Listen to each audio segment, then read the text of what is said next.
With 1,300 land-based aircraft and another 500 aboard aircraft carriers, the U.S. is counting on airstrikes to destroy Iraq's ability to fight and open the way for American ground forces to liberate Kuwait. The theory ought to be one which many people criticized us for in Vietnam, and that is firepower and not manpower. I mean, our firepower is greater than theirs, and we ought to use it that way. Radar-evading stealth fighters would almost certainly fire the first shots. 2,000-pound bombs dropped at night on Iraqi command centers.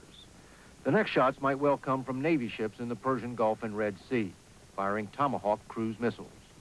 The low-flying unmanned aircraft would be targeted against the communications and radar sites that control Iraq's air defense network.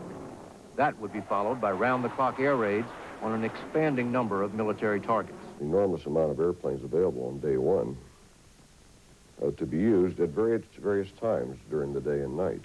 You keep the pressure on all day long. The raids would be led by Air Force and Navy fighters, which would shoot down Iraqi interceptors as electronic warfare planes blinded Iraqi radar screens.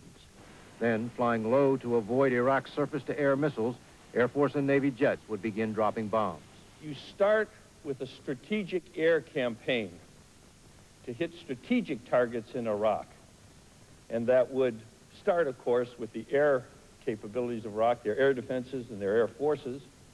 It would move in the strategic phase still to hitting the chemical and the biological and the nuclear facilities. The U.S. would also turn its firepower on the 500,000 Iraqi troops in the Kuwaiti theater. You're going to have a major bombardment, by all means possible, against the dug-in forces along the Kuwaiti-Saudi Arabian border and against the reinforcing forces, which at the present time are up north along the Kuwait-Iraqi border. That bombardment would consist of everything from the 16-inch guns of the two battleships in the Persian Gulf to carpet bombing by B-52s. While some strategists think that might be enough to force an Iraqi surrender, the chairman of the Joint Chiefs of Staff isn't counting on it. Recognizing that such attack will do grievous damage to the defenders after such a strategy has been executed, the decision is still in the hands of the defender to decide whether or not he has had enough punishment. A U.S. ground offensive would be designed to make up Saddam's mind for him. The timing and location of that offensive would depend on the success of the air campaign in blasting holes in the Iraqi defenses.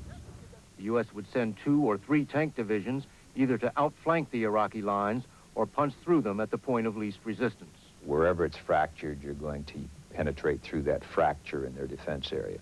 Combat engineers would use explosives to clear a route through the Iraqi minefields and breach the fortifications. Tank divisions, supported by artillery, helicopter gunships, and fixed-wing aircraft, would punch through. Once you get past those dug-in infantry are useless. All those divisions are nothing. They can do nothing.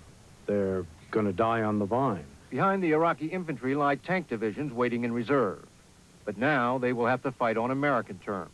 You create a situation that forces his reserves out of their defensive positions, get them out in the open and moving where we can make use of our superior intelligence, our superior weaponry, and our air power, particularly our air power, to destroy him out in the open. Behind those tank divisions lie still more tank divisions, this time the elite Republican Guards located in southern Iraq.